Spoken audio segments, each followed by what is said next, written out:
नमस्कार। आज आपको कुछ आज़ादी की अनकही कथाएं बताते हैं। 10 मई 1857 को मेरठ से क्रांति हुई और आज़ादी का फलसफा लिखा गया। मंगल पांडे जी का नाम आपने सुना ही है। वो प्रथम स्वतंत्रता संग्राम के पहले सेनानी थे जिन्होंने आज़ादी की पटकथा लिखी। 8 अप्रैल 1857 को उनको फांसी दी गई। लेकिन मंगल पांडे के साथ एक और सेनानी थे जिनके बारे में आपको ज्ञात नहीं होगा, ना आपने उनका नाम सुना होगा। और यह सेनानी थे वाल्मीकि माता दीन। माता दीन मेरठ में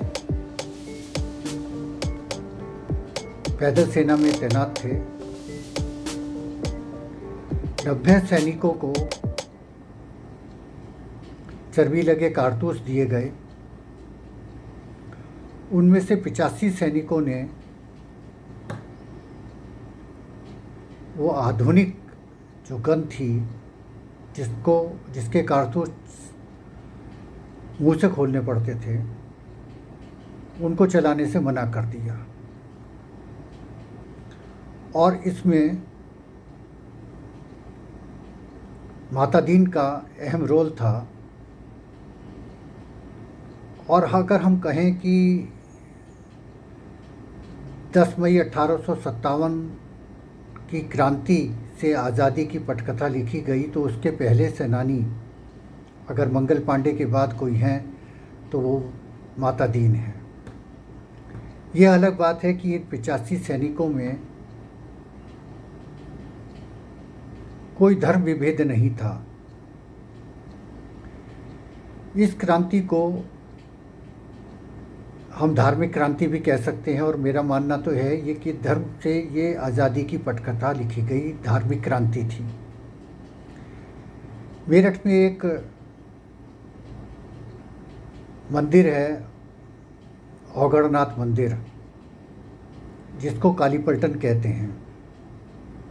काली पलटन इसलिए कहते हैं कि गोरी पलटन जो थी वो हिंदुस्तानियों को काला काला कहती थी और उसकी पलटन को काली कहती थी। इस मंदिर से क्रांति की शुरुआत हुई, और वह किस्सा भी बड़ा रोचक है। यह आपने नहीं सुना होगा।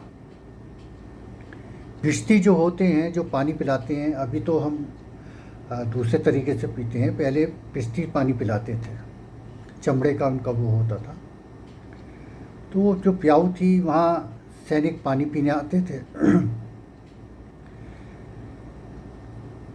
तो कुछ सैनिकों ने मना कर दिया कि हम भिश्ती से पानी नहीं पिएंगे। उन्होंने कहा कि अरे, इससे पानी पीने से तुम्हें परहेज है और मुंह से चर्बी लगे कारतूस खोलते हो।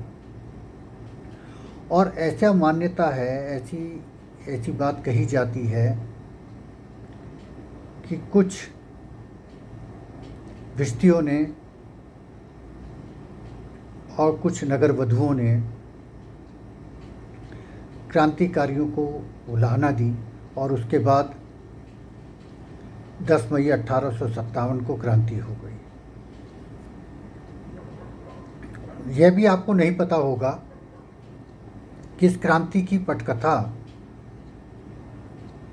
जो इस क्रांति की शुरुआत होनी थी मंगल पांडे की शहादत के बाद, उसका दिन तय था 12 मई 1857, जब दिल्ली में बहादुर शाह जफ़र को आसीन करना था, उनकी ताजपोशी होनी थी। लेकिन परिस्थितियां कुछ ऐसी बनी कि 10 मई 1857 को यह क्रांति हो गई।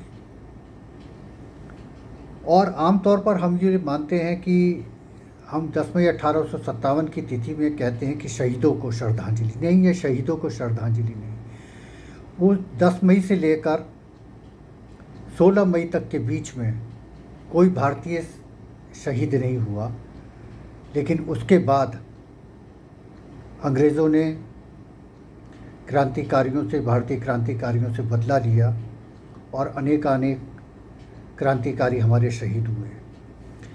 आपको एक और चीज़ बताता हूँ। एक और सेनानी हैं बाबा शाहमल, जिन्होंने पहली बार अंग्रेज़ों के खिलाफ़ कोई सशस्त्र ब्रिगेड बनाई थी। एक ज़िला है बागपत, उत्तर प्रदेश का, उसके बिजरौल के रहने वाले थे बाबा शाहमल। शहीद हो गए और उन्होंने क्रांति की वो पटकथा लिखी कि जिसके चलते पश्चिमी उत्तर प्रदेश के 650 गांव वो बागी डिक्लेयर हुए, बागी घोषित हुए। इस क्रांति ने, 1857 की क्रांति ने बहुत सारी चीज़ें दी हैं, जिसे आज हम रुमाली रोटी कहते हैं। रुमाली रोटी का प्रचलन इसी क्रांति से हुआ। इसी क्रांति ने अज़ीमुल्लाह खां, नाना फडणवीस जैसे क्रांतिकारी हमें दिए। इसी क्रांति ने हमको आज़ादी का सबक सिखाया और इसी क्रांति ने हमारे गांव को स्वावलंबन की ओर अग्रसर किया। स्वावलंबन ये कि जब हम क्रांति कर सकते हैं तो हम आगे भी बहुत कुछ कर सकते हैं। इस क्रांति को अगर हम कहें कि ये प्रथम स्वतंत्रता संग्राम की ऐसी क्रांति थी कि यदि यह क्रांति नहीं हुई होती तो हमें आज़ादी के मायने नहीं पता होते और 15 अगस्त 1947 आज़ादी के दिन का महत्व हमारी समझ में बहुत देर से आता।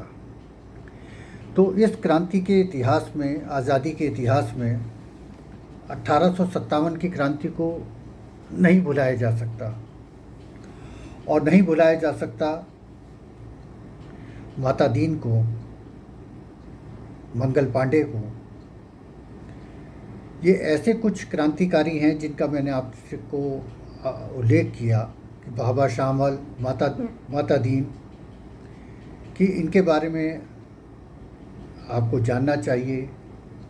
आइए इस अमृत महोत्सव पर 75वीं वर्षगांठ पर हम इनको भी नमन करें, इनको भी प्रणाम करें और ख़ासकर उन 85 सैनिकों को अपने श्रद्धा सुमन अर्पित करें जो जिन क्रांतिवीरों ने आज़ादी की पटकथा लिखी।